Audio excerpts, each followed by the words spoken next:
Desde Mendoza, provincia cuyana de la República Argentina, a 1.300 kilómetros de la capital federal y en el camino a Chile desde la localidad de Punta de Vacas, se lleva a cabo la extraordinaria concentración de la secta religiosa Silo, donde se dice que se reencarnará a Cristo en la persona de Mario Luis Rodríguez.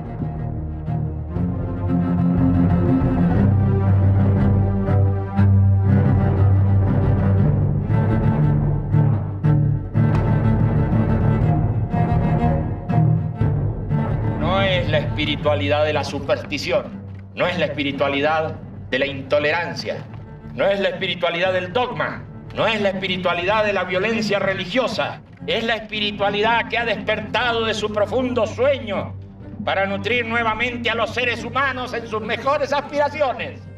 Hay un tema que yo he estado estudiando que se llama la era axial, que son los filósofos estudiosos que se ponen a estudiar estos siglos donde surgen los grandes, ¿no? Los poetas, el Buda, las cosas de los hindúes. Y estos mismos estudiosos hablan de que tiene que venir una nueva era. Y ellos lo intuyen, pero lo que pasa es que no saben cómo va a ser, ni quién va a venir, ni cómo. Entonces, claro, si a un tipo de estos le decís, mira, ha venido un señor de Sudamérica, no sé qué, no sé cuánto, y puede ser, no sé qué, mejor si... Y es así, viene de un rinconcito del universo donde menos se espera para que sea una cosa nueva, genuina, auténtica y profunda, ¿me entiendes? No pedacitos eclécticos de aquí y de allá.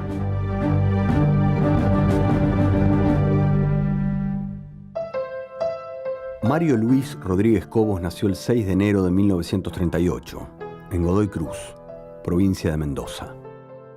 Su padre, Rafael Rodríguez, era enólogo y presidente de las bodegas Giol. María Luisa Cobos, su madre, era pianista.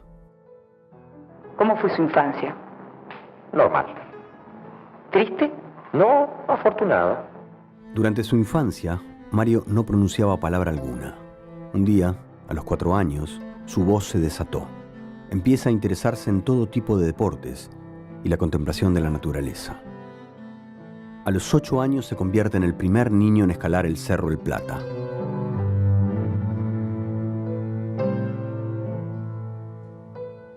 Hizo la secundaria con los hermanos maristas.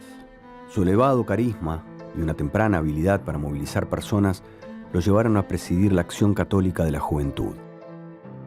Recorrió las villas mendocinas. Intentaba adaptar pasajes del Evangelio a la mísera realidad de los pobladores, pero pronto pudo comprobar que esto no ayudaba. Al terminar su bachillerato recibe 4 distinciones, medalla de religión y trofeos al mejor gimnasta, al mejor ajedrecista y al campeón de pelota. Empezó a arrancar a los 15, 16 años, tenía unas construcciones escritas monumentales, ¿viste? Un chico de 17, 18 años no puede escribir esto. Tiene uno que escribió a los 18 años que se llama Ética Existencial, decir cómo un tipo escribe esto a los 18 años. Bueno, él lo escribía. Por lo largo de sus brazos lo bautizaron Araña. El pie plano lo salvó del servicio militar y lo introdujo en el oficio familiar, la fabricación de licor. Teníamos una alcoholera familiar y demás, pero que hacía sus cositas, vendía farmacias, vendía a distintos lados. Silo, después de tener una educación con los hermanos maristas, decide explorar un poco el terreno universitario. En el terreno de la leyenda se habla de clases magistrales suyas en el aula magna, aparentemente por el despliegue de conocimientos que él llegaba a hacer durante esos momentos. Se habla de profesores sorprendidos también. Así como llega, se va, después de ese periodo, dice algo así como ya di lo que podía dar y bueno, decide seguir su camino hacia otras direcciones. Usted de joven me contaba que empezó a viajar. Yo debo haber tenido 19 años, algo así. Y entonces me largué a lo más inmediato, a lo más contiguo, a Chile. Y de Chile empecé a subir por la puna de Atacama casi, y seguí hasta Perú, y empecé a tomar camioncitos, ese tipo de cosas, y llegué a Colombia, bien. Después me fui a Europa. Me quedé particularmente en Nápoles. Lo que dice nuevamente la leyenda, de alguna manera, es que él permanece 10 días en una escuela mística que se llama Tajagata, en la que se inicia en determinadas cuestiones vinculadas al misticismo no muy especificadas. ¿Usted estuvo en el sur de Italia? Sí, estuve de pasada unos pocos días. Tuve algún contacto con gente ocupada y preocupada por su desarrollo personal. Creo que fue un contacto fecundo, pero no los puedo considerar como maestros y no puedo hablar de que se trate de una institución de la cual dependo ni cosa semejante. El episodio es importante porque es ahí donde él supuestamente recibe el nombre Silo, retomando un capítulo del Génesis, el 49, en el que se dice que en torno a una figura conocida como Silo, con H al final, se congregarán los pueblos. Esta versión está documentada en la revista Así. Aparentemente él se lo dijo a ellos en ese momento. Versión que con el tiempo fue tratando de diluir un poco, diciendo que más bien a él le decían silo porque se parecía a un silo agrario, porque era alto y alargado. Usted no se llama Silo. No, claro, no. Es un seudónimo, ese fue formando, yo creo, en la época en que hacía gimnasia. ¿Pero de dónde sale? Es por la forma alargada, desgarbada. De los hilos de cerealeros. Claro. Y ese serías vos, ¿no? Claro. De personaje que podría salir volando. Porque... Podría. ¿Y le gustó esto a usted del Silo? Sí.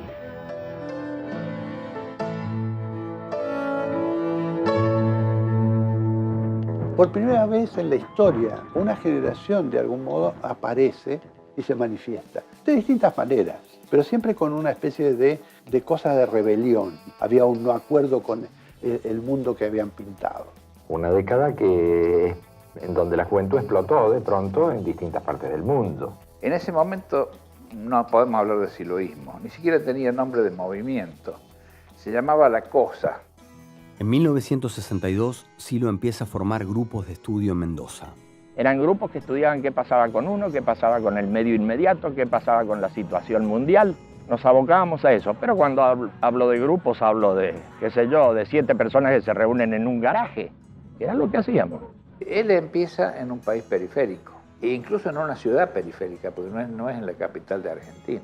Empieza él personalmente a interesar a gente en el asunto.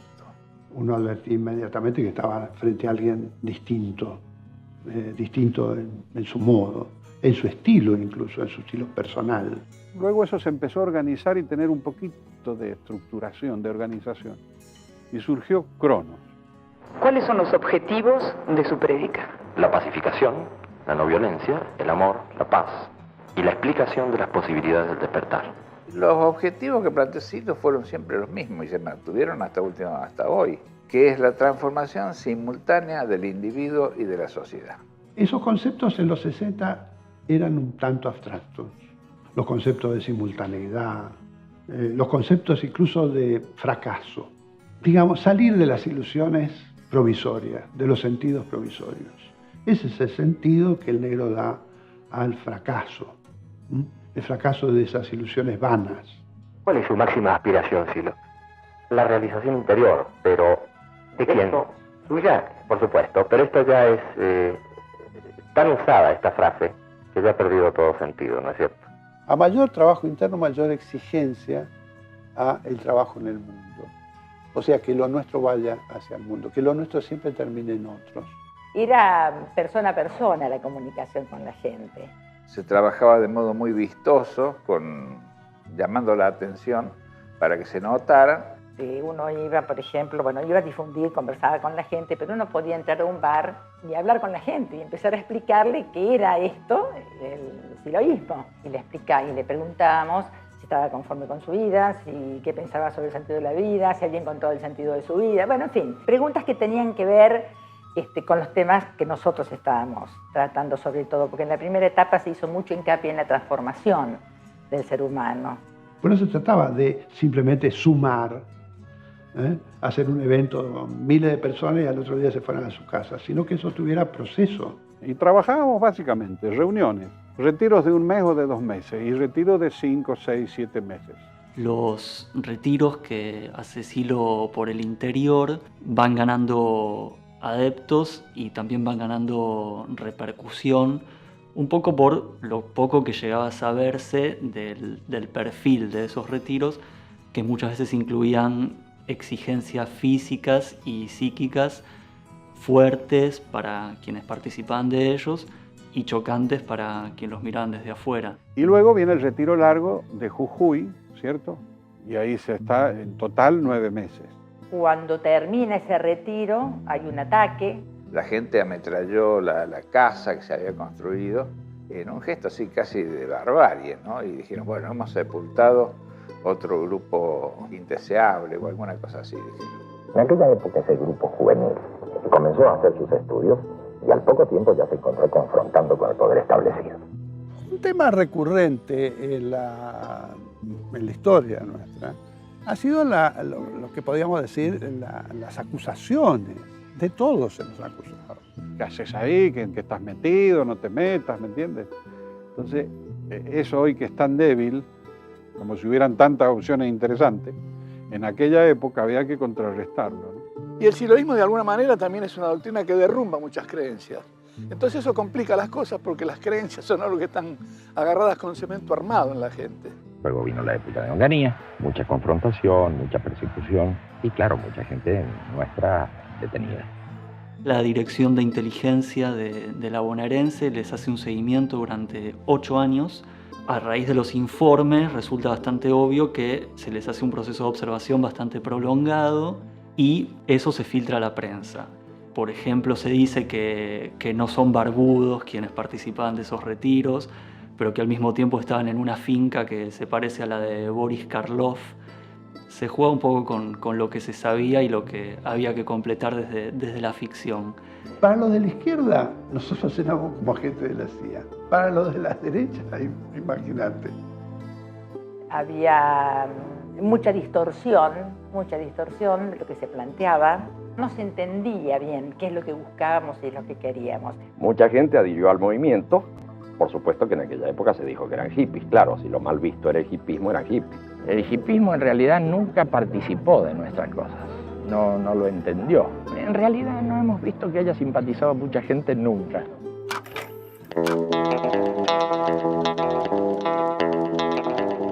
En el 68, ya veo que en la Politécnica de Roma, en la Universidad del Cairo, finalmente en París, y no al comienzo, ahí veo explotar esa dialéctica generacional que simplemente había visto en pequeños círculos y todo aquello ahora tomaba un carácter psicosocial.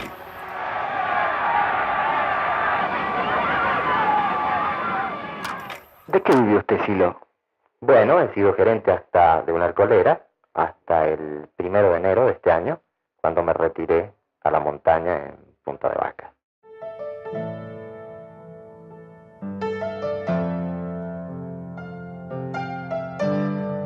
El 1 de enero de 1969, Silo dejó la vida cómoda de ciudad para iniciar su peregrinación a la montaña.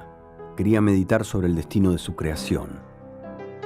En la ladera de una vertiente construye una ermita de piedras de 3x3, con techo bajo, una cama, 2 cajones y una lámpara de querosén. Pero al retirarse, el objetivo era llevar a una cantidad de gente a comprender y a seguir su manera de pensar. De ninguna manera. Al retirarme trataba de poner las cosas en orden. Él quería imprimirle un fuerte carácter de experiencia interna a todo lo que estaba preparando y presentando.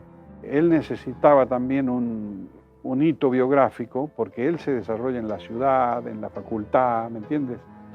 En lugares cotidianos. Entonces él tiene que dar un corte y decir, no, esto es de otro plano. Prueba de ello es que es ahí donde él hace los bocetos de la mirada interna, que va a ser a la larga el libro fundamental, el escrito fundamental. La mirada interna para mí es la mejor pregunta que uno puede hacerse. ¿Quién mira al que mira? Lo que va a encontrar es ese sí mismo, esa cosa más profunda, no el yo, sino algo más allá del yo. Aquí se cuenta cómo al sinsentido de la vida se lo convierte en sentido y plenitud. Aquí se habla de la revelación interior a la que llega todo aquel que cuidadosamente medita en humilde búsqueda. Ahí se manifiesta otro tipo de realidad. Y uno cree que la realidad es esto, y a veces uno intuye, tiene sus intuiciones de que hay otro tipo de realidad. Y cuando viene el 69, ahí esto sale al mundo. Cuando un montón de gente amiga se acerca a uno a decirle, ¿por qué no hablas para nosotros? Creo que por razones de buena educación debe hablarse para aquellos que piden. ¿Usted lo hizo por educación? Bueno, en gran medida, como ahora lo hago para usted. Nos envía un telegrama. Dice, los espero para conversar de la posibilidad de hacer un acto público. A partir de ese momento nos damos funciones, nos organizamos, unos se encargan de unas cosas, otros de otras. Trabajamos en la difusión. Entonces pintamos consignas en torno a Silo. Silo es bueno, Silo es Cristo, ponían otros. Silo el Mesías, Silo es bueno, Silo es malo. Alrededor de ese eje se hizo una difusión muy novedosa. En muchas paredes de Buenos Aires leemos siga Silo, vea Silo, lea Silo. Ahora estamos con Silo. Silo, ¿por qué la gente debe seguirlo? Al contrario, no debe seguirme. Yo creo que hay una equivocada propaganda en ese sentido, ya que en toda ocasión hablo de que no hay maestro en estas cuestiones más que uno mismo y para uno mismo. La charla que dio en los Andes, Silo, en mayo de 1969, tuvo una característica muy peculiar, primero porque él no decidió dar esa charla en la montaña. A él lo llevaron, lo obligaron porque le prohibieron dar esa charla en la ciudad. Por lo tanto, la persecución policial de aquella época transformó un hecho que hubiera podido ser absolutamente irrelevante en un hecho histórico. Consultamos al gobierno. No podremos hacer un acto público, pero ¿cómo se le ocurre? Retírense de acá. Bueno. Era la dictadura de Onganía. Estaban prohibidas las manifestaciones. Claro, claro. A lo mejor podemos reunirnos en la montaña, en un lugar donde los amigos van a comer asados, donde... Ah, si quieren hablar ahí, háblenle a las piedras, dije. Ah, bueno. Y eso hicimos. Le hablamos a las piedras. Y ahí empezó la fiesta. Y por eso hoy hay algunos que dicen, cuando vaya a Punta de Vaca hay que escuchar a las piedras, que me ha parecido sorprendente. No vaya a ser que te digan algo.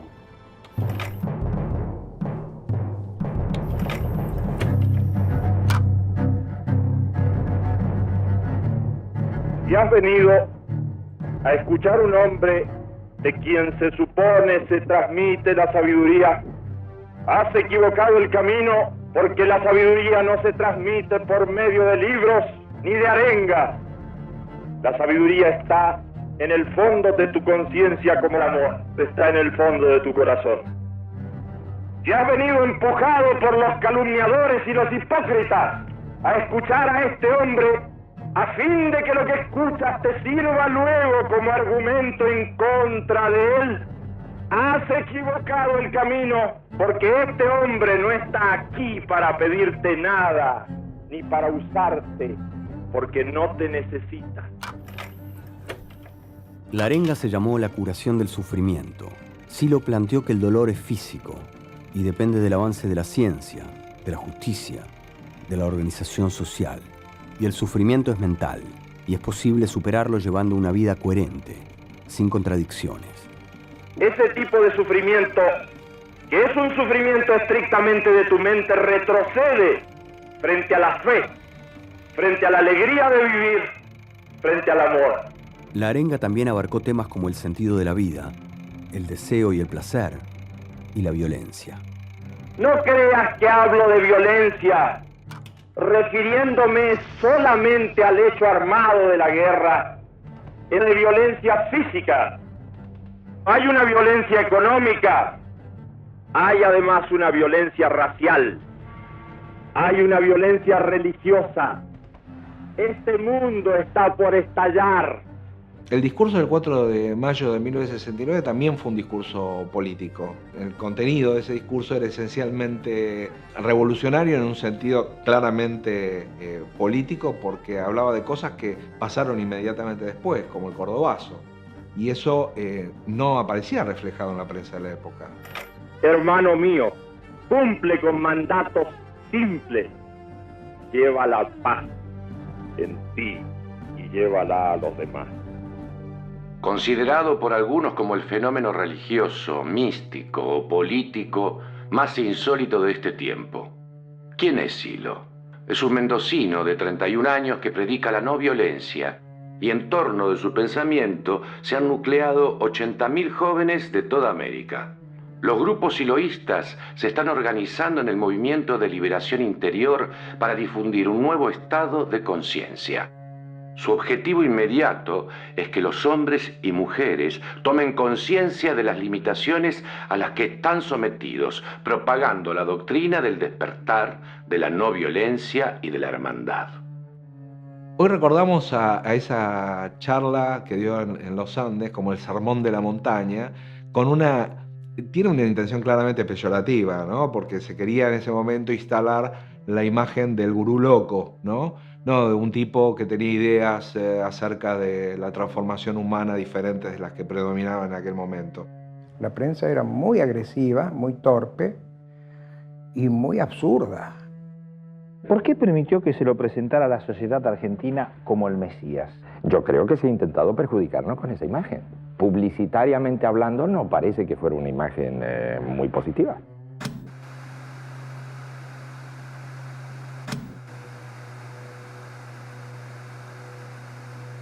Silo intenta hacer una arenga en una propiedad privada a 20 kilómetros de San Salvador de Jujuy, un lugar conocido como Yala, pero la policía impide el acto. ¿Silo, usted se considera un fracasado? En gran medida, sí. ¿Por qué? Entre otras cosas porque no puedo llevar adelante la prédica que me he propuesto, merced al tipo de prohibiciones públicas que todos conocemos. Y después se impidieron las distintas presentaciones que Silo intentó en Córdoba, en un barrio obrero, el barrio Yapeyú. Tampoco se pudo hacer, ibas al lugar y te encontrabas con que estaba la policía ya ocupando. Silo, usted ha venido a Buenos Aires exactamente con qué objetivo. Bueno, he venido invitado por mis amigos para hablar el 31 de octubre a las 19 en Plaza 11. Pienso que este va a ser el último intento. Fuimos a Plaza 11 en Buenos Aires, la misma historia. Y ahí tuvimos que correr porque vino la policía y fue una cosa grosera como siempre. En 1969, en Jujuy, en Córdoba y en Buenos Aires, hubo gases y detenidos, pero no conferencia. Esa ha sido una constante de las presentaciones públicas de Silo. Represión o intento de ocultamiento, o ambas circunstancias. Un oficial de policía hace su aparición en la puerta donde Silo dictó su conferencia de prensa. ¿Me permite por qué la actuación policial oficial? Bueno, por la explosión que se escuchó, nada más. ¿Nada más que por eso? Nada más. Como era un movimiento inclasificable, tanto la derecha como la izquierda lo consideraban un enemigo potencial. ¿Por qué? No sabían de qué se trataba. Entonces la ignorancia, hija directa del prejuicio, hizo posible que se unieran desde la Unidad Popular de Chile a la derecha más reaccionaria en contra de esta misma agrupación que estaba formada por centenares de personas. Eran los momentos iniciales, ¿no?, del movimiento en Chile. Las ideas de él, incluso hoy, cuestionan fuertemente el sistema, los valores del sistema en realidad. ¿Su relación con la Santa Iglesia Católica cómo es? No es buena. Mi punto de vista es que siempre la Iglesia Católica ha estado detrás, criticando a los militares. No, este señor no nos conviene, esta prédica no nos viene bien. ¿Qué decían de ustedes? Y nosotros seríamos una secta para ellos, una secta satánica o cosa por el estilo. Satánica, está jodido. Claro, satánica. Me parece, por las cosas que he leído de él, sobre él, que he podido escuchar, poco comprensible para nuestra mentalidad, quizás vinculado al pensamiento esotérico de las sectas esotéricas, gnósticas. ¿Es usted sectario? ¿Ha sido sectario? Yo recuerdo que Silo se presentó en un principio como una reencarnación de Jesucristo, como el Salvador. Parecía que formaba usted parte, era la cabeza visible de una secta religiosa. ¿Usted considera o lo ve como una secta el siloísmo? Yo creo que sí. Dios es algo no seguro. Mucho menos seguro es todavía que alguien utilice a los dioses para imponer cosas. Siempre ha sido no violento, toda su propuesta ha sido no violenta. Nosotros hemos sido no violentos en una época muy turbulenta acá en Argentina.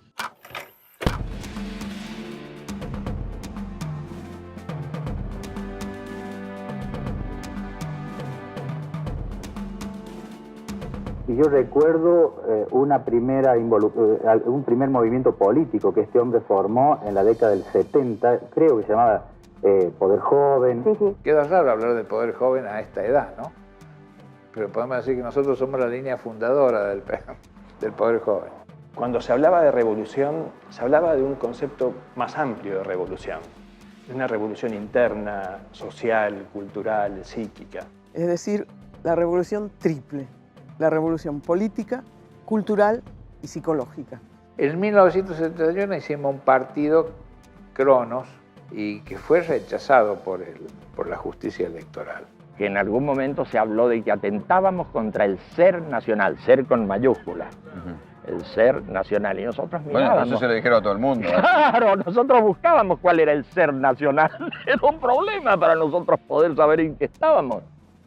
Espero que todos seamos capaces de escribir una página más para señalar que Chile tiene su propia voluntad creadora y su noble decisión de hacer cada vez más grande la patria.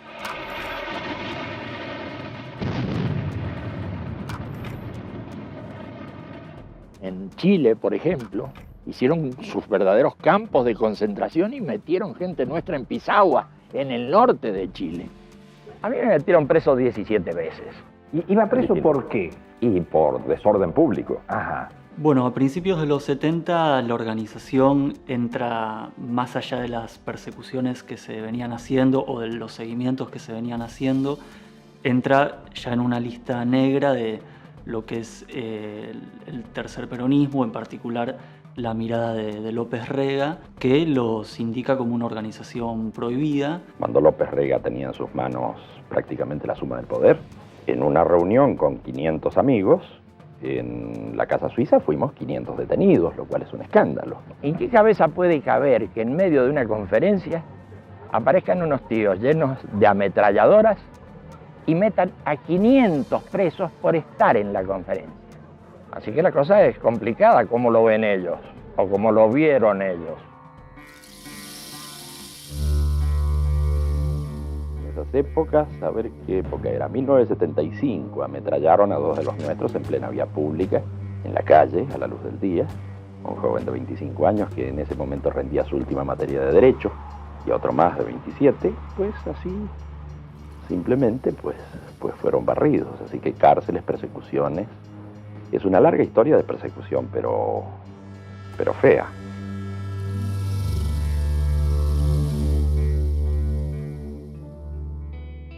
A veces he captado un pensamiento lejano. A veces he descrito lugares que nunca visité. A veces he contado con exactitud lo sucedido en mi ausencia. A veces una alegría inmensa me ha sobrecogido. A veces una comprensión total me ha invadido. A veces una comunión perfecta con todo me ha extasiado.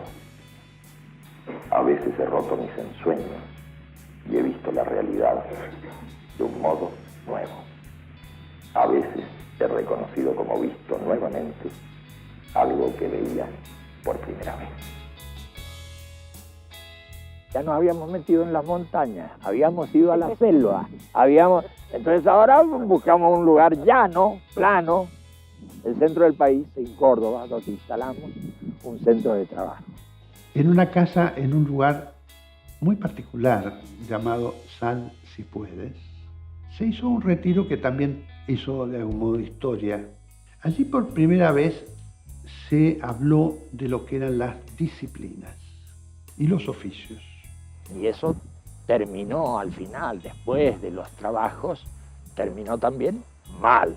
Por el contexto social, cada vez que llegaba una camada nueva y salía la anterior, nos metían presos. Esto pasaba cada 15 días. Y ya ahí en febrero hubo un problema. Los sindicalistas entraron en la época de las Tres Hayas, año 75, amenazaron con armas, ataron, incluso privaron de la libertad a 2 compañeros que se habían demorado en irse. Una señal importante para decir esto ya no puede continuar por motivos externos.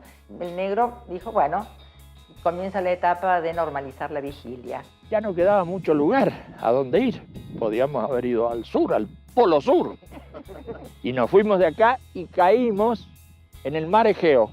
Y ahí instalamos en Corfú otro centro de trabajo. En ese centro de trabajo pudimos trabajar sin ningún tipo de problema. Además, estábamos ya cerca de nuestros amigos de Europa. Corfú fue el primer gran encuentro internacional. Fue ahí que para mí se abrió como un nuevo horizonte en lo interno y en lo externo. En Europa ya estábamos trabajando mucho más intensamente porque necesitábamos contar con aparaterío adecuado para esas investigaciones. Y eran las investigaciones del fenómeno paranormal. Y ahí es donde por primera vez Silo desarrolla el tema de la psicología trascendental. Según nos explicaba él, de alguna manera el hombre está dormido porque sus ensueños le van cubriendo la realidad. Entonces lo que se va haciendo con el siloísmo es descubrir esos ensueños para ver en cuánto influyen en mí y me impiden ver la verdadera realidad. Fenómenos muy controvertidos como la sensación, la percepción, los sueños, la hipnosis, los estados alterados de conciencia, etc., recibían una explicación coherente y elegante. Y empezamos a estudiar la imagen. Ahí se desarrolla la teoría de la imagen. Y eso es una teoría psicológica compleja que hoy unos pocos ya están incorporando al ámbito de lo oficial en materia de psicología. Construye, por así decir, esta herramienta de su psicología desde las funciones básicas de la vida, como lo plantea él en Psicología 1, hasta el contacto con lo profundo en Psicología 4. Se fija un momento de maduración de la doctrina siloísta clave. Es como si dijéramos que hay un antes y un después de ese punto de partida con el estudio de psicología. Después, en el 76, se resumen los trabajos de escuela en Canarias, lo que se llamó Canarias. Cerramos este momento de la escuela de estudio porque vamos a hacer una acción muy fuerte hacia el medio. Las dictaduras militares ya estaban instaladas en toda América.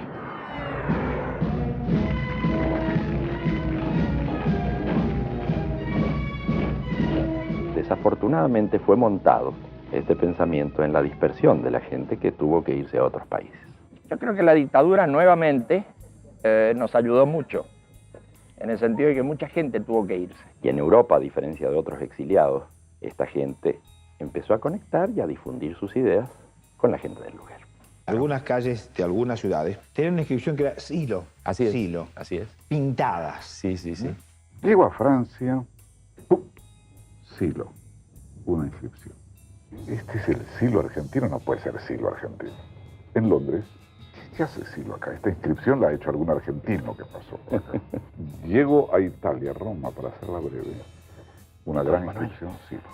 Tanto ha crecido esta secta. No todos los pensadores y filósofos tienen lo que se dice seguidores. Yo pensaba que era una secta, ¿sabes? Cuando era chico.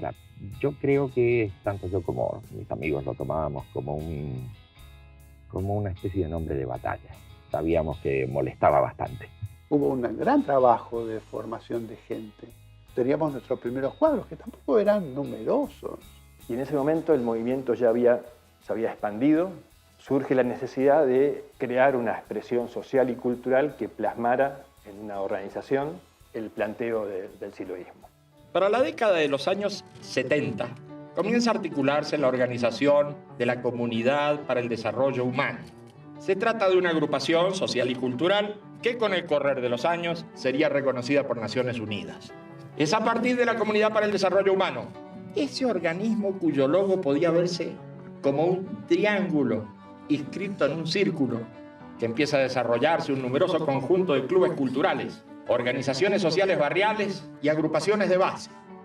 Hacia aquel entonces, nuestra doctrina, nuestra organización tenía un cierto grado de desarrollo que le permitía ya difundir nuestro mensaje, aspirar a multiplicar nuestro mensaje de una manera más importante.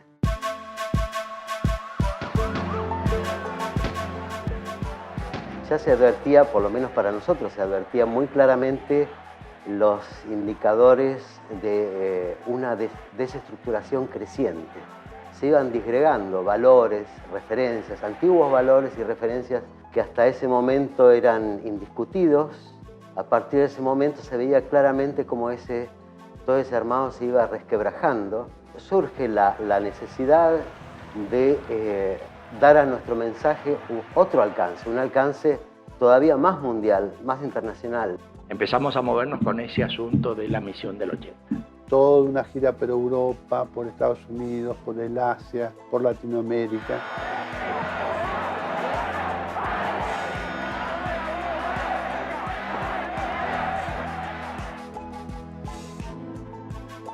El primer acto fue en Madrid, en el pabellón de deportes del Real Madrid.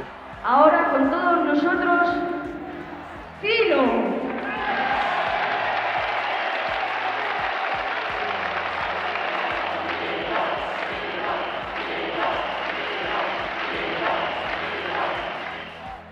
Hay mucha gente que pregunta, ¿por qué ustedes hacen lo que hacen? Lo hacemos como supremo acto moral. Nuestra moral se basa en este principio. Trata a los demás como quieres que te traten.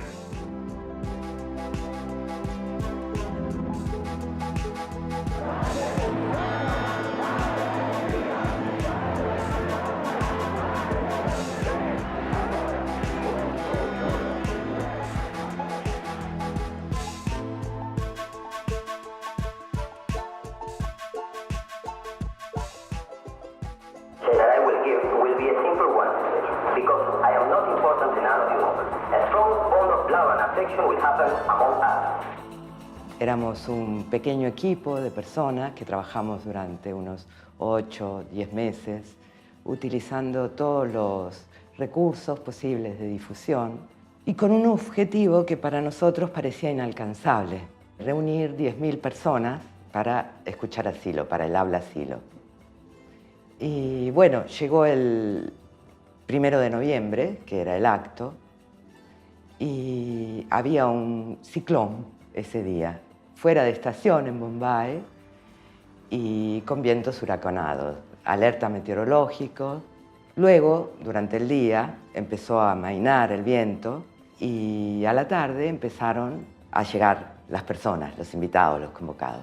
Cuando vimos la oleada, el mar de gente que iba llegando al evento, o sea, para mí fue impresionante. Se reunieron más de 12.000 personas en la playa de Chowpatty Beach a escuchar a Silo.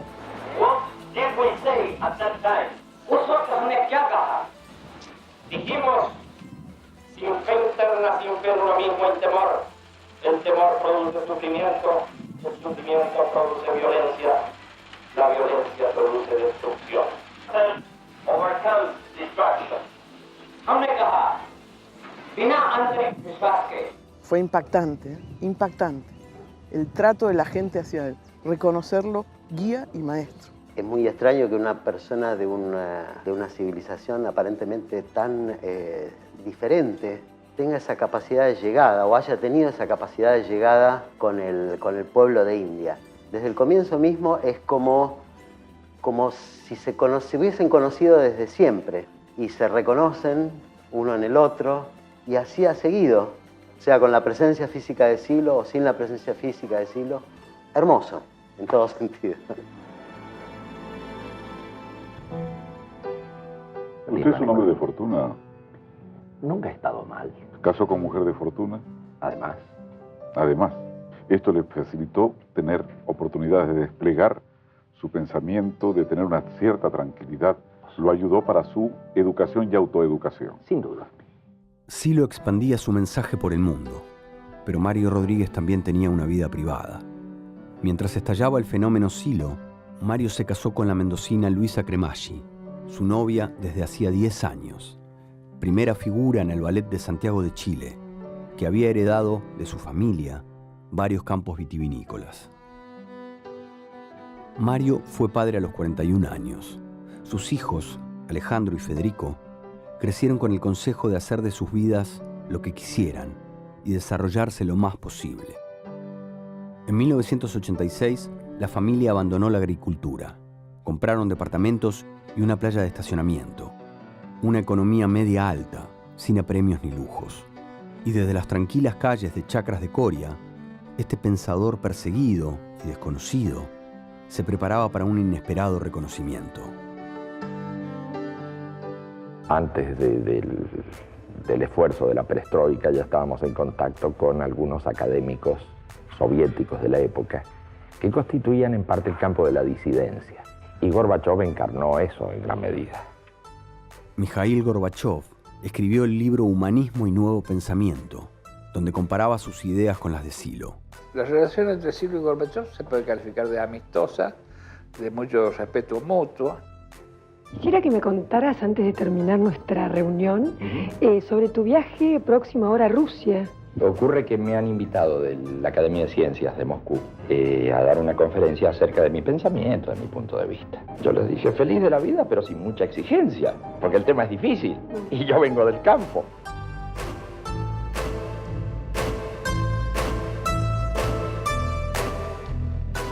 Марио Родригес приехал к нам в гости. Ну, может быть, наши установки какие-то носят идеалистический немного характер. En octubre de 1993, la Academia de Ciencias de Moscú otorgó a Silo un doctorado honoris causa por sus aportes en el campo de la sociología.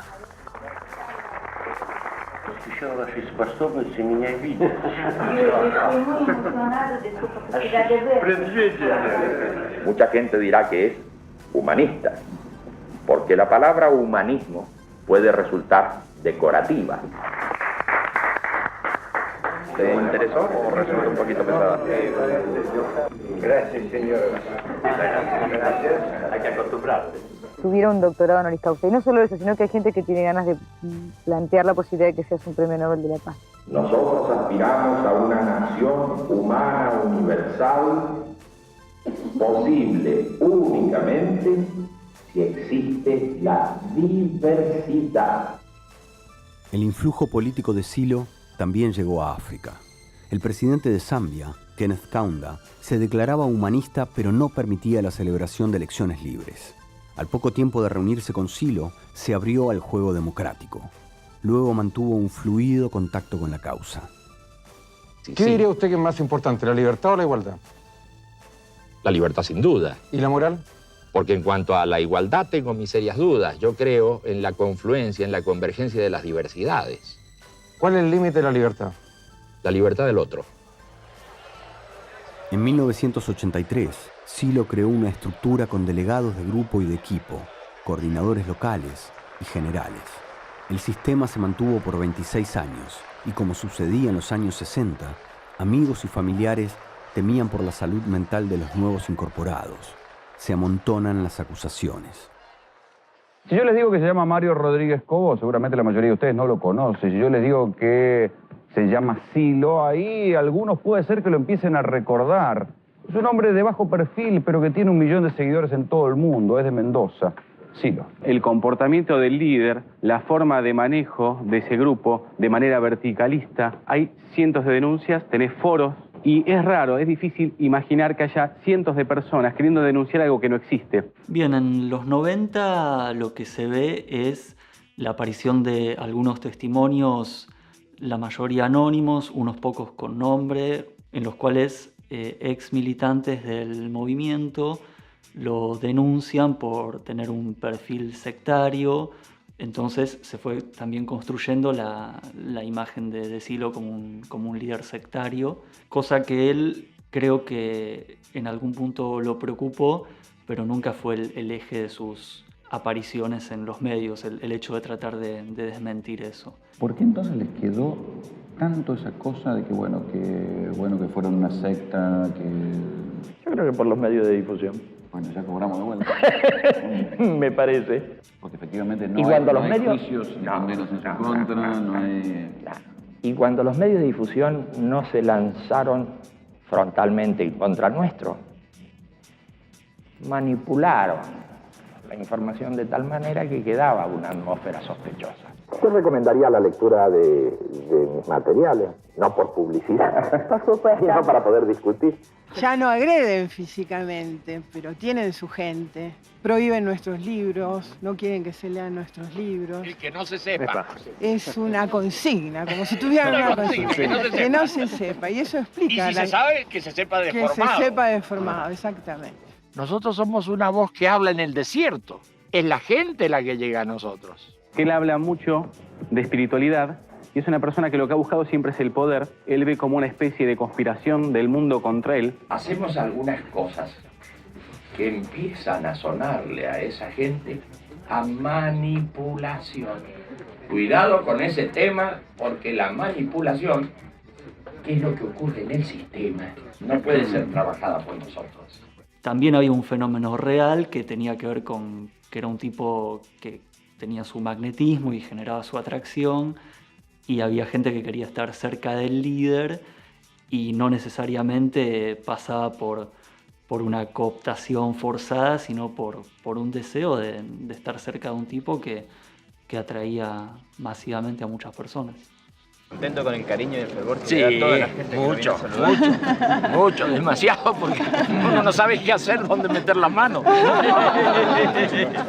Es fantástico. Algo que veía que sí, que por ahí cuando aparecía el negro así, se daba una cosa de fanatismo por ahí de mucha gente. Creo que también por esa necesidad, ¿no? Y de encontrar algo, una respuesta.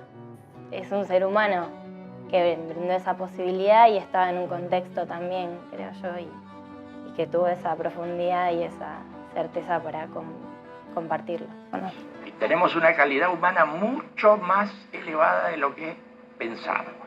Y todos miramos al costado y decimos, pero con el... Y sí. Sí, mire la cara de los otros y vea que no es una... que ahí hay cosas, ahí hay profundidad también. No, con esos tampoco. ¿Y entonces con quién? Con los que se parecen a ti.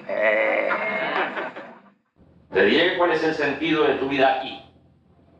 Humanizar la tierra. ¿Qué es humanizar la tierra? Es superar el dolor y el sufrimiento. Es aprender sin límite. Es amar la realidad que construyes. Es un nombre común que se puede trasladar en la relación con cualquiera de nosotros y está a nuestro nivel, pero él ha hecho una obra monumental. Luego otra cosa que él siempre está intentando hacer es que es su aporte genuino, sin copiarle una coma a nadie. Sí hace referencia a algún escritor, a algún pensador, porque hay hilos, ¿no es cierto?, de tal época filosófica, de tal, pero el aporte, la parte sustantiva que él agrega, que él propone, lo hace él. Todo lo que plasmó en su obra, él lo vivía, era eso.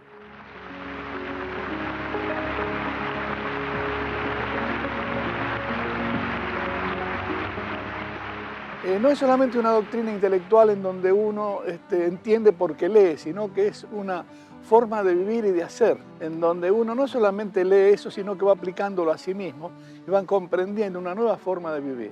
Hay una diferencia muy grande entre la percepción interna del siloísmo y la percepción externa. O sea, la gente que sabe poco del movimiento no entiende muy bien cuál fue la obra del siloísmo. En cambio, es algo indiscutible para quienes tuvieron algo que ver con el movimiento, participaron o siguen participando. O sea, hay como un abismo entre la percepción interior y la percepción exterior. Él estuvo solo siguiendo un interés de que esto le llegue a la gente. Esto que él hizo es para los demás, para que los demás se encuentren con una producción, ¿cierto?, y que les sea útil. Sí lo hizo para mí como una gran síntesis de muchos pensamientos y experiencias. Y lo mejor es que hay muchos puntos de vista acerca de lo mismo y siempre cada vez que lo lees te cambia. Es como decir, bueno, esto yo lo leí antes, pero ahora estoy leyendo otra cosa, ¿no? Porque habla sobre experiencia, muchas cosas. Por lo general, lo mejor es saber estar abierto para experimentar lo que dice, experimentar con el otro.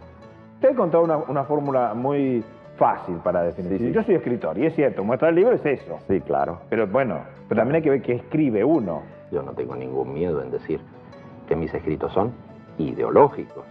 Hoy está muy mal vista la palabra ideología. Esperé encontrar algo realmente fuerte, radical, que tuviese realmente esos elementos aterradores que se suponían. Y me he encontrado con algo bastante más convencional y hasta fome, diría yo, de lo que esperaba. Seguro. No vi ninguna cosa que pudiéramos calificar de extraordinaria en términos de hacer un llamamiento a algo insólito. Me pareció que había una multitud de pequeñas ideas o medianas ideas, y muchas de ellas bastante convencionales. ¿Cuál es la esencia, si es que la hay, de su pensamiento y en virtud del cual tanta gente lo sigue, lo congrega, lo escucha, lo lee, etcétera? Podría decirle que como idea ética principal está aquello de trata a los demás como quieres que te traten y todo va a marchar mejor. Eso parece que se ha dicho antes. Sí, 2000 años antes de Cristo ya empezó a decirse, sin duda. Es muy llamativo que prácticamente no haya ningún tipo de estudio académico, ni hecho por historiadores, antropólogos, sociólogos, acerca de la relevancia de este movimiento y lo que significó en la historia, por lo menos, de las ideas y de los movimientos sociales de los 70. Yo creo que si hay 2 o 3 estudios realizados sobre esto, que es un fenómeno súper interesante, estoy exagerando. Bueno, no es habitual que alguien que reflexiona desde Mendoza logre 1 millón de personas que compartan su pensamiento en el mundo. Digo, no hay otro caso en Argentina. No creo que haya una cosa así. Si no eres indiferente al dolor, Научись относиться к другим так. leer anderen te behandelen op de wijze. Ciò che pensi deve coincidere con ciò che senti. If you are indifferent towards the pain and suffering of others, Sans pas poser d'autres questions. a v lidské společnosti. Son remerciés en ton interior. Está con nosotros el señor Mario Rodríguez Cobos.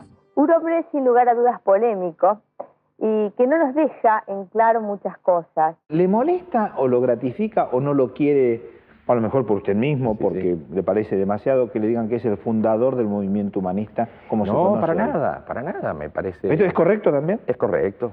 Es un reconocimiento de un hecho que a mí y a mis amigos nos parece de cierta importancia. Nada se puede hacer con las acciones que terminan en uno si no terminan en otro.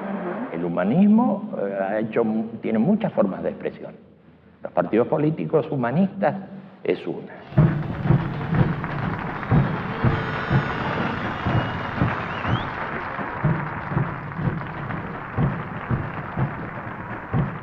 Hay una campaña de la Comunidad para el Desarrollo Humano, juntando firmas, 1 millón de firmas para que se promulgue la ley del servicio militar optativo. Entonces obtuvimos 1.200.000 firmas, en definitiva, las presentamos a la prensa. Y fue como el antecedente de la formación de la creación del Partido Humanista.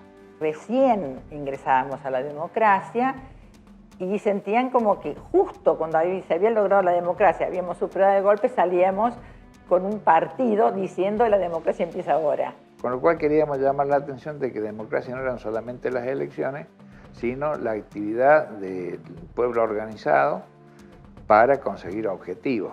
Todo el desarrollo del armado del Partido Humanista es para terminar con el poder del hombre sobre el hombre, para terminar contra todo monopolio organizativo, contra todo control, sea privado o estatal, para que el poder realmente esté en manos de las personas.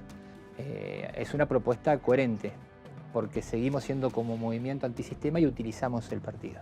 No alcanzo a entender cuál es el proyecto de sociedad que esta gente se propone. Realmente es una cosa que para mí está en el ámbito de lo misterioso que se da en política, ¿no? Cuando aparece el PH, los partidos políticos reaccionaron muy mal. Poca experiencia de vida democrática. Se dijo que, bueno, que algunos decían que éramos un partido armado por la CIA, otros que éramos un disfraz del comunismo. Desde sus orígenes, Silo consideró que el enemigo, el imperialismo, eran los cerdos. Y los cerdos perduraron, porque en los 80 fueron parte de una campaña muy visible contra el Fondo Monetario Internacional, en donde veíamos a unos chanchitos muy bien dibujados, en donde el Partido Humanista de esa manera expresaba su repudio, ¿no?, al Fondo Monetario Internacional. Esta nación humana universal tiende a desarrollarse pese a la uniformidad que han pretendido establecer los imperios en sus momentos de máxima expansión. En vivo y en directo nos ubicamos con otro de nuestros móviles, el móvil 15, desde Callao al 100, allí Juan Pablo Huerri. Adelante. Va a hablar quien es el líder de este partido humanista, quien lo fundara hace 30 años en Mendoza, conocido como Silo Mario Luis Rodríguez Cobo. Silo hará entrega del libro naranja. Nos consideramos constructores de un fenómeno político-social absolutamente nuevo. Hay un principio muy simple que tenemos los humanistas, que es cuando tratas a los demás como quieres que te traten, te liberas. Y puede sonar muy simple esa frase, pero no es usual que se use en los ámbitos políticos. Lo que más importa es que tengas sensibilidad, ¿no? Porque de expertos estamos llenos, pero de sensibilidad pocos.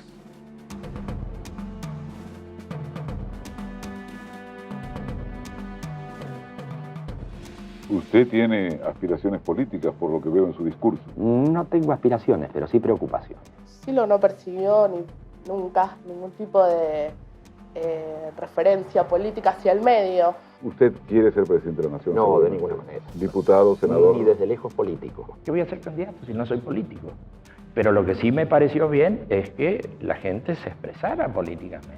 ¿Cómo van a dejar que esto quede en manos de los irresponsables que conocemos en todas partes del mundo? Para nosotros se trata simplemente de prácticas imperialistas de dominación y de tales casos los pretextos son de cualquier tipo. Tomemos, por ejemplo, el bloqueo económico criminal impuesto a Cuba desde hace varias décadas. Vamos a Callao, al 100 de esta capital, móvil 15, Juan Pablo Huerri. Escuchamos la palabra de Silo. Cierra el acto de este partido en la sede nacional, hoy refundada por los integrantes de dicho partido.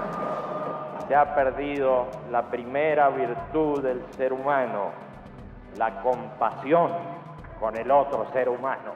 En los términos ideológicos tradicionales, este es un hombre de izquierda. Sí. ¿Elimina los bancos? No, utiliza los bancos para que presten sin usura. La gente está en un estado de indefensión muy grande, escucha una sola campana, con pequeñas variaciones, pero dentro de la misma corriente. Cosas que tenían alguna vigencia hasta hace un tiempo, como la solidaridad, han desaparecido. Acentuado por el tema de la competencia rabiosa, acentuado por el tema de la desconfianza mutua. Usted dice la democracia formal se ha desestabilizado, no sirve, se terminó la democracia de la representatividad y usted propone la democracia real. Algo básico de las propuestas humanistas también es avanzar con el tema de la democracia real y directa, donde la gente misma decida sobre las cuestiones sociales y no el grupito de iluminados que está en el Palacio Legislativo, en el Congreso. Hay muchas reivindicaciones o propuestas que el partido lanzó hace muchos años que hoy se han recogido. Por ejemplo, el tema de la democracia formal, que recogieron los movimientos en Europa, en España. La están llevando adelante algunos otros movimientos sociales o algunos otros partidos sin que se sepa muy bien cuál es el origen, que fuimos nosotros. Y no es por una cuestión de derecho de autor o de propiedad o de crédito sobre esa política, sino porque en el partido en todo el mundo hay gente que viene luchando por eso durante muchos años. Y eso creo que es una cosa importante.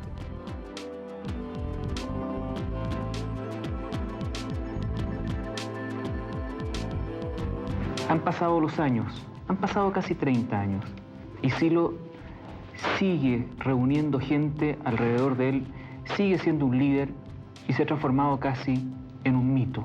Seguidores de Silo provenientes de distintas partes del mundo se encontraron en Punta de Vacas y recordaron el 4 de mayo de 1969. Con este tema regresamos después de la pausa. El carismático intelectual convocó a más de 1.500 personas de todas partes del mundo. Su pensamiento generó adeptos en más de 60 países. De muchos de esos lugares llegaron al mismo lugar de reunión de hace 3 décadas para rendirle homenaje a su maestro. Aquí estamos de nuevo. Y en esta situación que nos toca vivir, reconocemos el triunfo provisorio de la cultura del antihumanismo y declaramos el fracaso de nuestros ideales que no se han podido cumplir. En mi caso, enseguida interpreté que realmente no habíamos logrado lo que queríamos lograr. Usar la palabra fracaso es lo menos convocante y lo menos publicitario que uno puede imaginar. ¿Cómo va a decir? Lo menos seductor. Nosotros somos fracasados. Ah, muy bien. Eso no lo vamos a escuchar. Pero los triunfadores de hoy no tienen asegurado el futuro, porque una nueva espiritualidad comienza a expresarse en todo el mundo. Fracasó nuestro ideal, pero también estaba dando la pauta de que este sistema así no podía seguir por mucho tiempo más.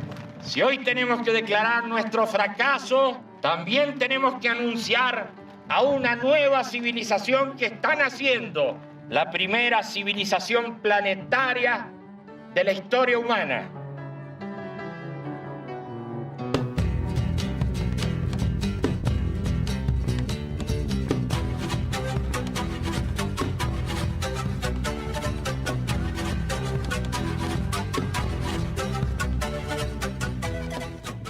Hemos fracasado, pero insistimos.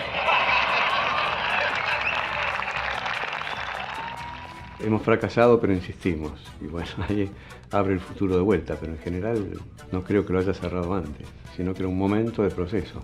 Un pequeño proyecto que no había resultado y que se seguía adelante con el proceso mayor.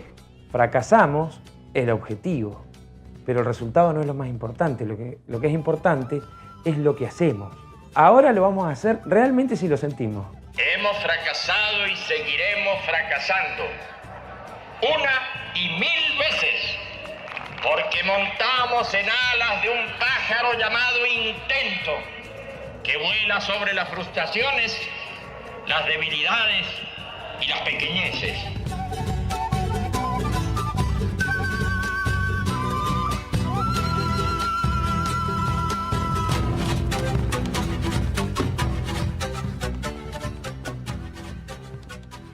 Los días 3, 4 y 5 de mayo, miles de peregrinos de todo el mundo participaron junto a Silo de las primeras jornadas de elevación espiritual realizadas en el Parque Punta de Vacas a los pies del Monte Aconcagua.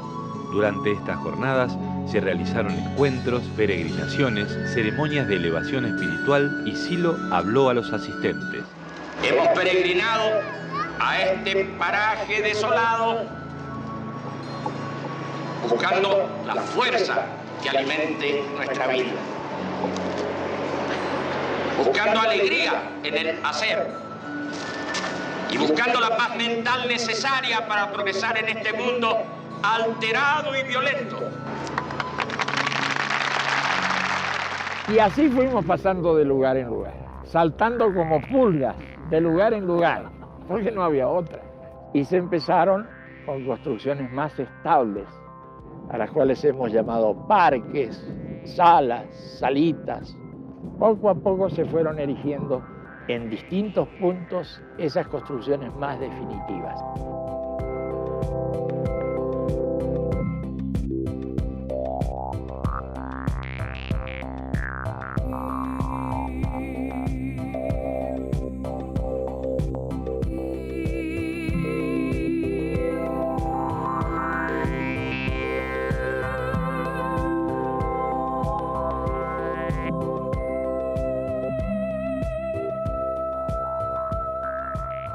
En cada uno de los parques existe un portal. La idea es que al pasar ese portal uno se conecte consigo mismo, con lo más profundo y encuentre como otra experiencia o pueda enfrentarse a todas esas cosas de las cuales huimos cotidianamente porque no queremos verlas. Después está la fuente, que es de origen hindú, que es el Yoni Linga, que es la unión de lo femenino y lo masculino, no solamente desde el punto de vista sexual, sino en sus características esenciales, espirituales. Y por supuesto el monolito, ¿no? Con su izaje, su posicionamiento, su verticalización, su plataforma. Simboliza la conexión entre el cielo y la tierra. Luego está la sala, lo que sería el ámbito de meditación, que tiene 4 puertas, totalmente vacía por dentro, que es el lugar de meditación, el lugar donde se hacen también ceremonias. Los parques son espacios muy particulares. Son espacios de reflexión, de estudio, que se van conectando alrededor del mundo.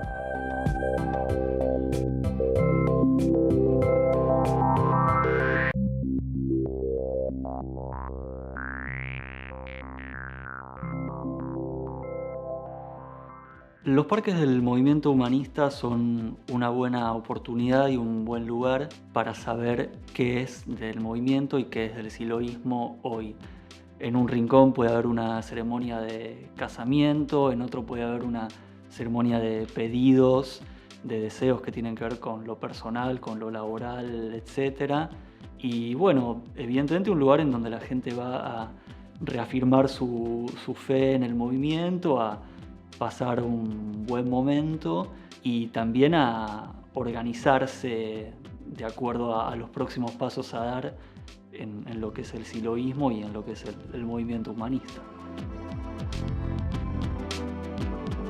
Aspiramos a que los parques de estudio y reflexión se conviertan en faros de la humanidad. Llega mucha gente por ahí con mucha perturbación. Entonces se da una recomposición psicológica también. Y en medio de este mundo cada vez más violento, cada vez más inhumano, esa violencia se va a ir acelerando y en algún momento la gente va a necesitar tomar contacto con otra cosa. Si la sociedad sigue teniendo como principal valor el dinero y la materialidad y el individualismo, grandes capas de la población van a ir sintiendo cada vez más un vacío en su interior. Entonces va a ser necesario que haya lugares donde la gente puede ir a reconducir su vida. Cuando el sistema caiga, los parques van a aparecer como esos lugares para algunos será un refugio, para otros será un lugar de reparación interna y para las nuevas generaciones un lugar donde empiecen a formarse en otros valores.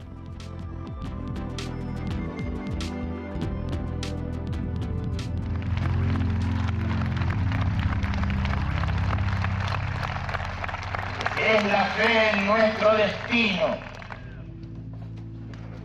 Es la fe en la justicia de nuestra acción. Es la fe en nosotros mismos.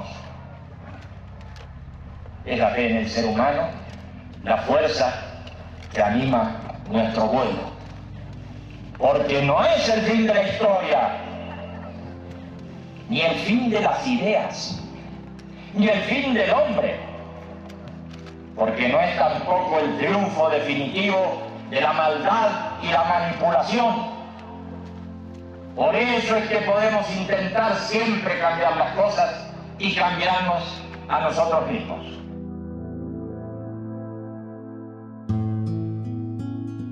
Silo delegó el liderazgo del movimiento en una asamblea mundial y lanzó el mensaje de Silo, donde reflexiona sobre las grandes preguntas.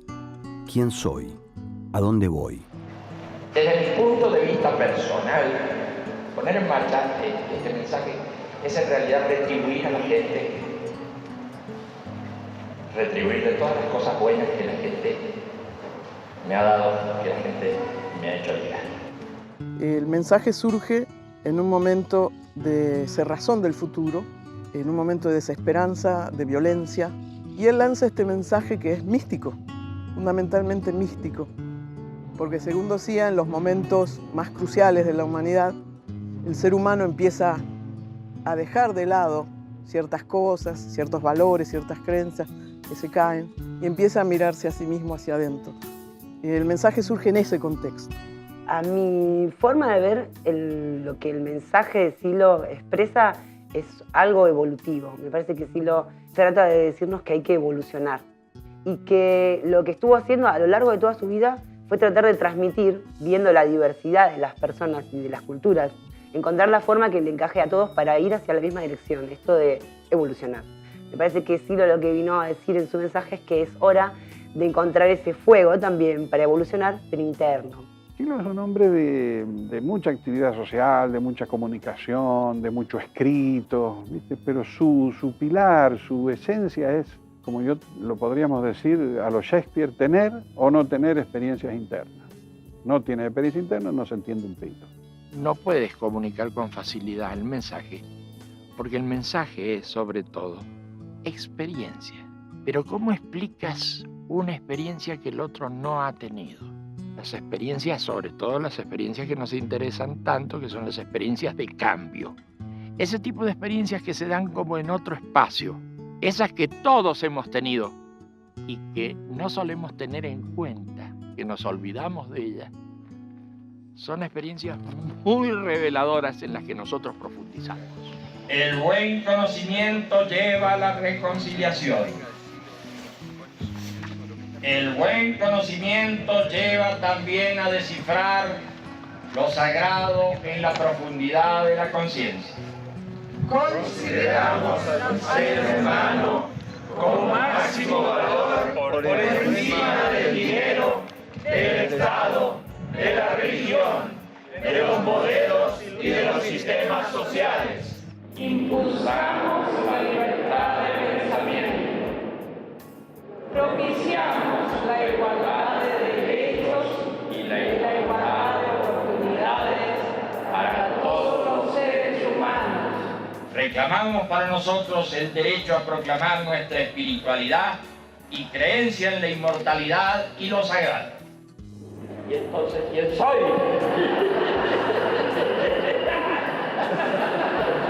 Pero ¿cómo puede ser?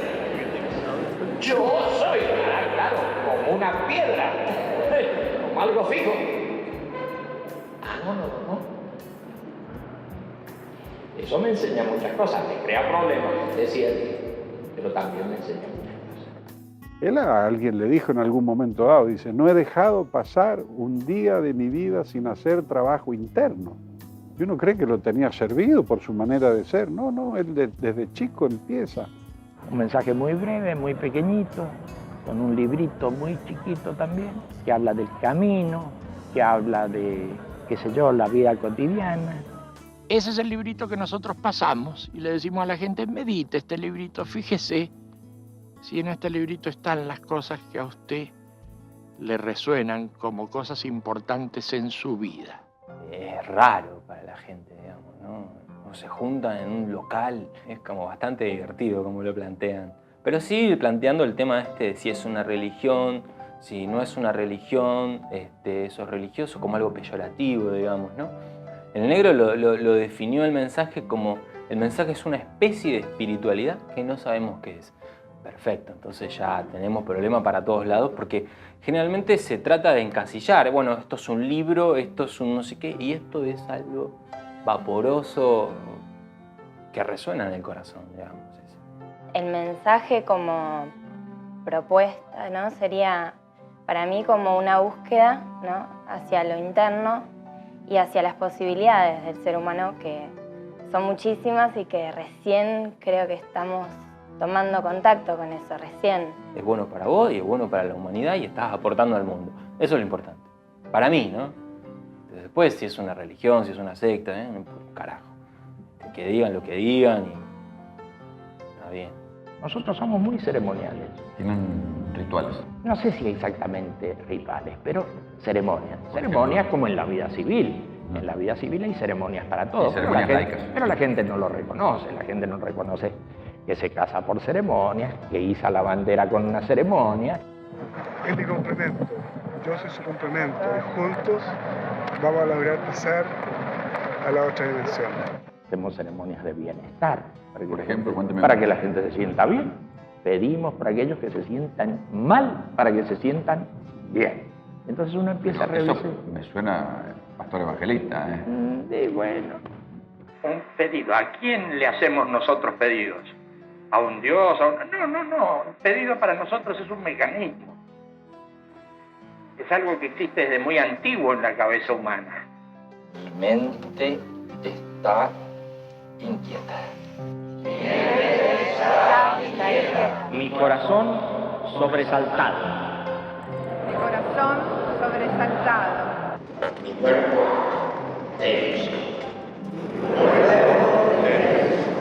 Afloja. Mi cuerpo, mi corazón y mi mente.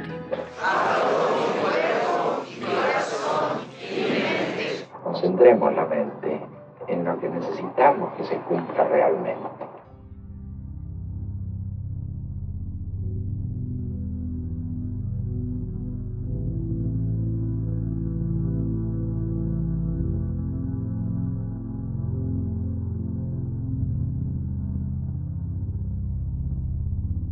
Para todos, paz, fuerza y alegría. Paz, fuerza y alegría.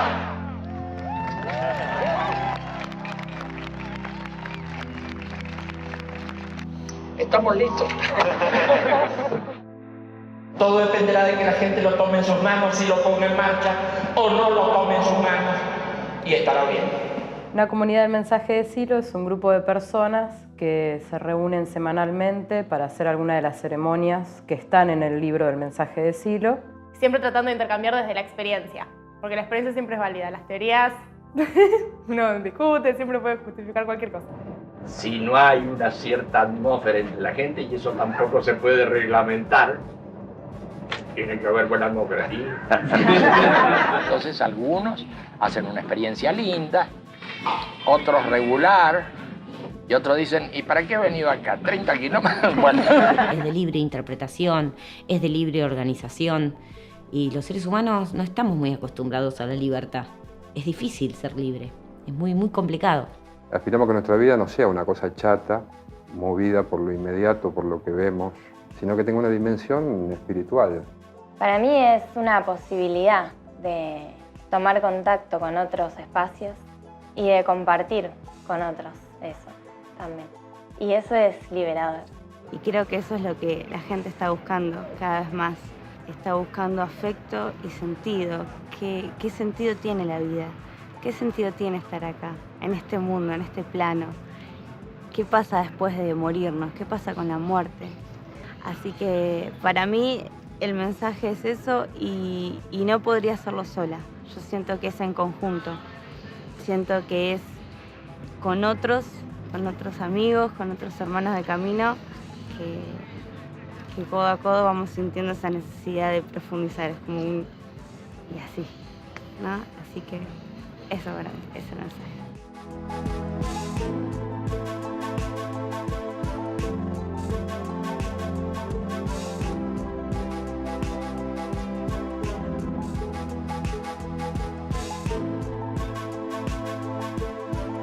Muy bien, ¿qué otras cosas hemos hecho?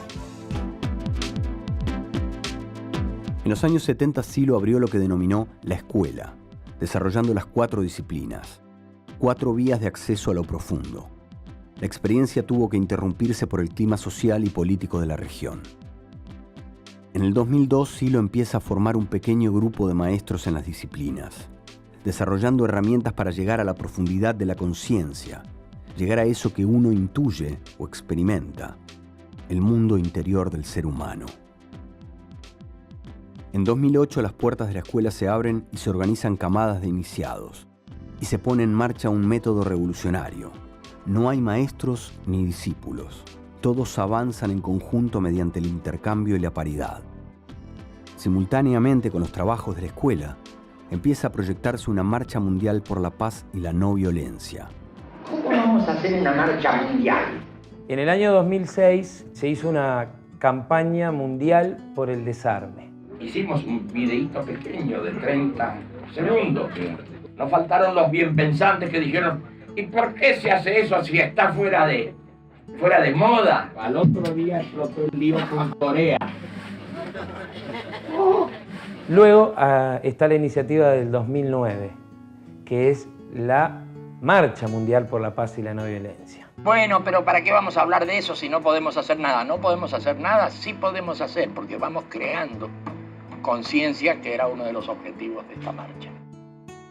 La marcha arrancó en Nueva Zelanda el 2 de octubre de 2009.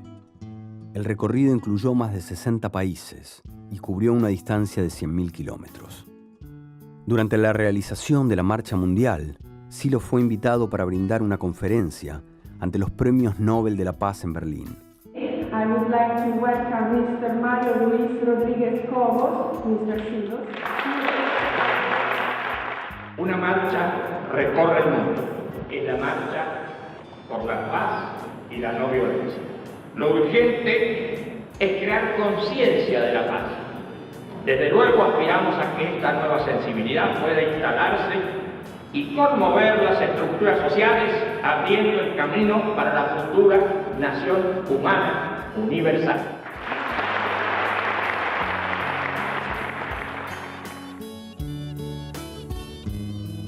La última aparición pública de Silo fue el 2 de enero de 2010 en Punta de Vacas, al realizarse el cierre de la Marcha Mundial. Comentó en ese momento, Ustedes son los protagonistas y deben seguir marchando. ¿A los 56 años ya comienza a pensar en la muerte o todavía no? Siempre he pensado en la muerte. ¿Sí? Yo creo que en general hay muchas cosas que hacen que la gente eluda la mirada de la muerte para hacer cosas. A él le parecía muy interesante el tema de la muerte y que no había que ocultarlo, había que hablarlo. En general a él le interesaba mucho hablar del tema de la muerte porque lo veía interesante a la hora de hacer cosas y nos llevaba a la búsqueda del sentido, ¿no? Declaro ante ustedes mi inconmovible fe y mi certeza de experiencia respecto a que la muerte no detiene el futuro, a que la muerte, por lo contrario, modifica el estado provisorio de nuestra existencia para lanzarla bienaventuradamente hacia la trascendencia inmortal. Jugamos más bien al proceso, al futuro, porque en breve tiempo parto yo. Todo es muy ilusorio y todos marchamos rapidito hacia la muerte. Y si todo termina con la muerte, no hay sentido en la vida, a menos que usted encuentre otras posibilidades. ¿Por qué tanta censura? ¿Por qué tanta autocensura? Ya se acabó el racionalismo del siglo XIX y XX. La gente debería ponerse a explorar esos nuevos caminos. Hay una anécdota concreta de que 2 años antes, hablando de esos temas, como dando a entender que quizás en un tiempo más él se fuera de este mundo, o como decía él, de este espacio, de este tiempo. Pero bueno, esas cosas que uno dice, bueno, lo dirá por decir. Él nos venía avisando, pero uno se distraía absolutamente de esos momentos en los que él hablaba de la muerte, que nos iba a tocar a todos. Y... La guadaña pasa. Claro.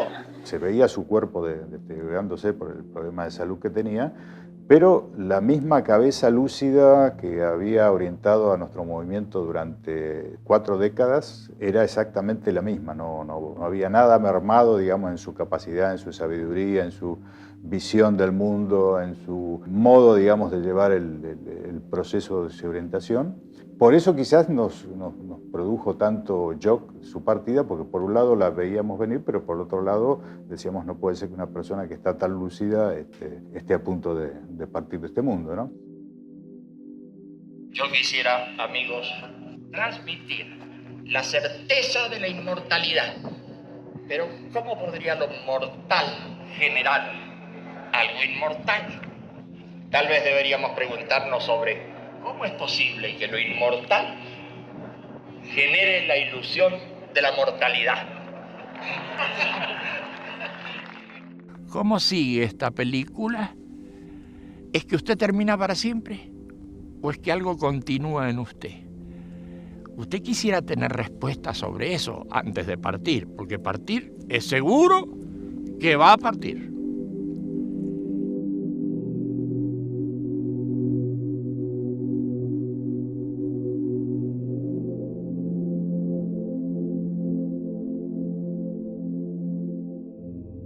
Esta mañana falleció Silo, el reconocido pensador y líder espiritual argentino, fundador del movimiento humanista. Mario Luis Rodríguez Cobo murió a los 72 años en su casa de Chagras de Coria, muy cerca de Mendoza, su ciudad natal. Estaba acompañado por su familia y sus amigos y sufría una grave enfermedad. Había rechazado someterse a diálisis a pesar de esa dolencia. De mi obra no creo que sobreviva nada, porque... ¿Y qué rescata lo más importante, por lo menos? Yo creo que la obra misma es un pretexto de comunicación con la gente.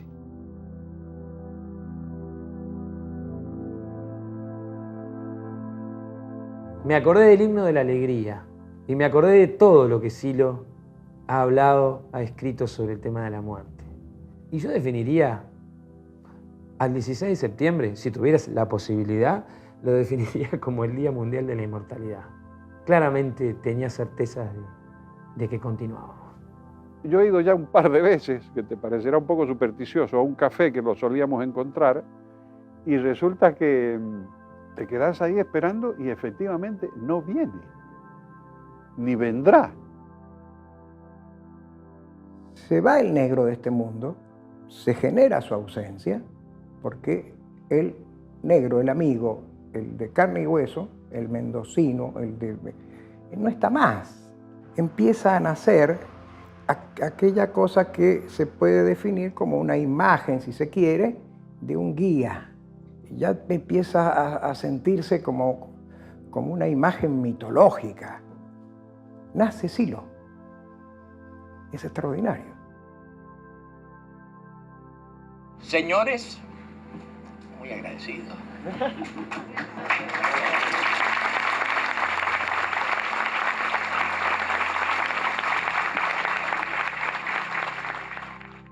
Me cuesta pensar a Silo como alguien que haya dejado muchas cosas al azar, incluso las cosas que parecen dejadas al azar o impensadas, él las pensó bastante bien. Para mí el legado de Silo es un camino, una forma de vivir, de ver las cosas, de sentirnos a nosotros mismos y sentir a los demás desde algo más humano y no desde el sinsentido de la vida cotidiana, chata y aburrida. Nos ha dejado una profundidad en donde cada día uno va releyendo, va estudiando, va practicando y se va dando cuenta de que es una dimensión infinita de experiencia. Él me mostró el camino, cómo recorrer del sufrimiento a ser libre y feliz. No digo que soy 100% libre y feliz, pero que estoy en un 80%, por ahí, por ahí. Hay una frase que se ha repetido muchas veces y que es muy simple y que dice gracias, Silo. Un sentido de agradecimiento. ¿Y es quién se da gracias? Puedo hablar por mí y por algunos que conozco. Pero acá hay todo un legado de ideas que no son pocas y muy importantes. Así que obviamente, gracias, muchas gracias, Silo. Y así fue como llegamos al momento actual. No hemos llegado al momento futuro todavía, pero vamos a llegar.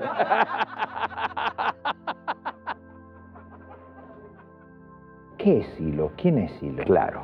¿Y quién es Silo? Bueno, yo creo que es una persona bastante tranquila, muy de provincia y con algunas preocupaciones y también con algunas aficiones, ¿no es cierto? Yo me definiría como alguien que no tiene las cosas muy claras, frente a la claridad que todos tienen. Todos ustedes tienen mucha claridad, todos ustedes son una maravilla y uno es un infeliz que no sabe ni dónde está parado.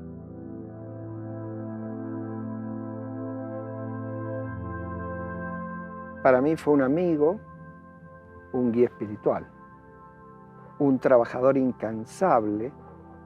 Él sigue siendo, ¿no?, muchas cosas.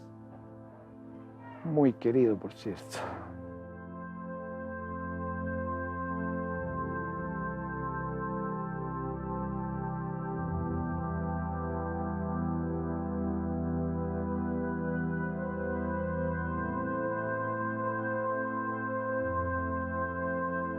Última pregunta, ¿qué le gustaría que figurara en su epitafio? Fue una buena persona, pero un mal escritor.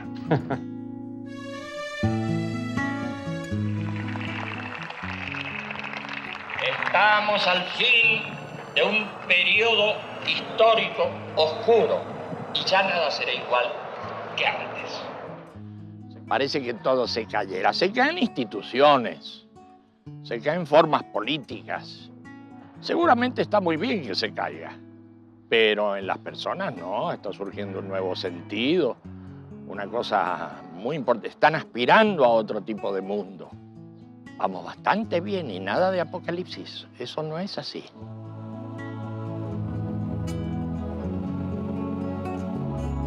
Abrigamos una gran esperanza hacia el futuro. Creemos que está cambiando el mundo muy rápidamente y sobre todo que está cambiando la conciencia de la gente. Vamos a vivir a pesar de los fundamentalismos, a pesar del irracionalismo, a pesar del fascismo.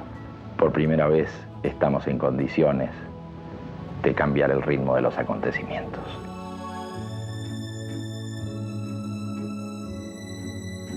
Hay síntomas de nuevos tiempos, no solo los desbordes, que es un aspecto, hay otras cosas. Hay un nuevo horizonte. Claramente se está perfilando un nuevo horizonte. Queremos llamarle un horizonte de poesía en la práctica, bueno, como quieras. Pero se está abriendo otra frontera mental, sin ninguna duda. Estamos en otro mundo, como dicen los españoles, hostia.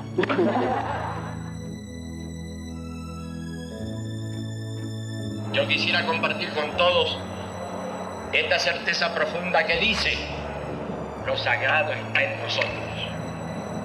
Creo que algo muy bueno ocurrirá cuando los seres humanos se encuentran el sentido, tantas veces perdido y tantas veces reencontrado en los recodos de la historia.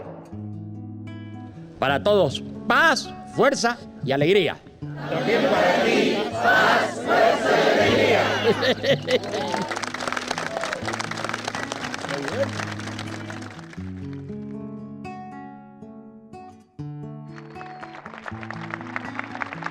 Este es el intento que vale la pena vivir, porque es la continuación de las mejores aspiraciones de la gente buena que nos ha precedido.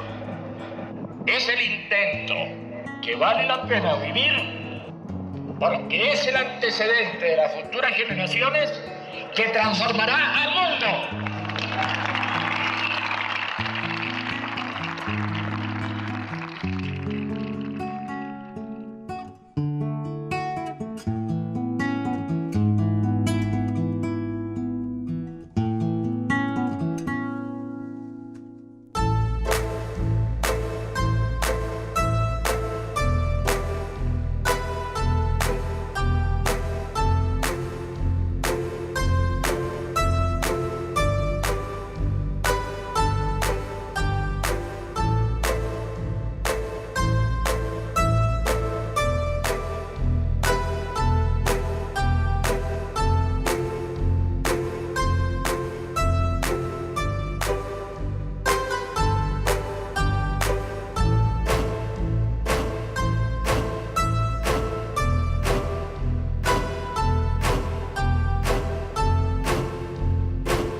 terminó el acto, quiere decir eso. Muchas gracias a ustedes, muchas gracias, muy amable.